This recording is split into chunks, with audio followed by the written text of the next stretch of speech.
আমরা গেছি 7 তারিখ বুধবার, চেক করছে পাশের বাড়ি, তারা চেক করছে 8 তারিখ, তখনও ঠিক আসলো।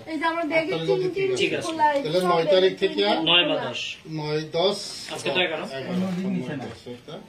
না, এটা তো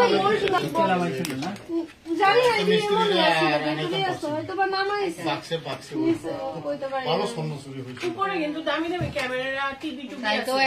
দোতলাটা তো সিঁড়ি বাইয়া কিন্তু উপরে উঠছে, সিঁড়ি বাইয়া উঠছে, সিঁড়ি বাইয়া উঠছে। এটা উঠা যায় আনোয়ার মোটে উঠা। আরেকটা নাম্বার একটু নোট করুন। এটা উপর দিয়ে চারটা মডেল লাগাইছে, এটা উপর দিয়ে মানে টাইম তো করে গেছে নি তারা। ওই তারা ওইটা ফলসিং কাটা নাম থেকে দেখি একটু ঢুকি বলে আমার মেসেজ দিতে গেছিলাম, গুয়াহাটি গেছিলাম আর কি। কবে? বুধবার দিন 7 তারিখ।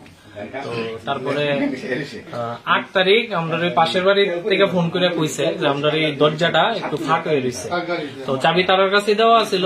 তো তারা আইছে, আয়েসেরা তারা চেক করছে, সব ঠিকই আছিল। তারপরে তারা দরজাটা লক করে গেছে।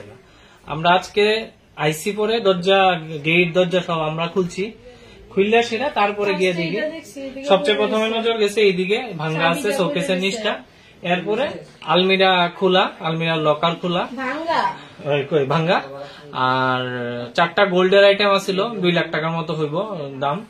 আর এদিকে ডকুমেন্টস আছিল, ডকুমেন্টস বিছানার মধ্যে ছড়ায় ছিটায় রাখছে, ডকুমেন্টস নিছে না কিচ্ছু।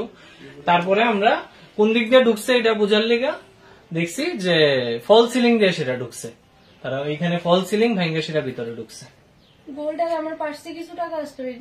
সবগুলা পার্টস খুললা তারা দেখছে, কিছু টুকিটাকি টাকা আছিল নিচে। কত টাকা হইব? টাকা 4-5 হাজার টাকা। গোল্ড আইটেমস কি কি আছে? গোল্ড আইটেমস একটা গলার চেইন আছিল, কলা বাঁধানো আসলো, 2টা আংটি আছিল। এমনি এই মানে বাড়ির কেউ কি ঘুমাইতে পারতে বলে না, বাড়ি খালি আছে। ভাড়াটিয়া নিচের ঘরে থাকে না, তারা এমনিতে আছে, তারা অনেকদিন ধরেই থাকে না। এমনি চাবি কি ওর কাছে দেয়া গেছে? চাবি তো ওই পাশের বাড়িতে দেয়া গেছিল। এমনি কারোর প্রতি কি কোনো সন্দেহ কিছু? আমরা মডিউলার কিচেন করা হয়েছে 2 মাস হয়েছে, তো ওইটা চলাকালীন রাজমিস্ত্রি, কাঠ মিস্ত্রি, সব রং মিস্ত্রি, সব ধরনের মিস্ত্রি আইছে, যারা ভিতরের ঘরেও গেছে, সব ঘরেই গেছে। এখন তারা কি চিনেননি আপনারা? নাম্বার তো আছে, কন্ট্যাক্ট নাম্বার তো আছে। আর যেভাবে ফল সিলিংটা ভাঙ্গা ঢুকছে, তো মনে হইতেছে যেই আইছে যে আগের থেকে জানা আছে, অন্য কোনো জায়গা, ঠিক বেডরুমের ওই জায়গাটা খুললেই তারা ঢুকছে। আপনার পরিচয়টা? আমার নাম হচ্ছে শুভ্রজিৎ দাস। এই জায়গাটার নাম? এই জায়গাটা হইতেছে নিউ বাই, গলিটার নাম হয়েছে new by lane, Thakurpalli road ধরে, কৃষ্ণনগর ঠাকুরপল্লী রোড। কি করেন আপনি? আমি ব্যাংক ম্যানেজার, কানাড়া ব্যাংকে আছি।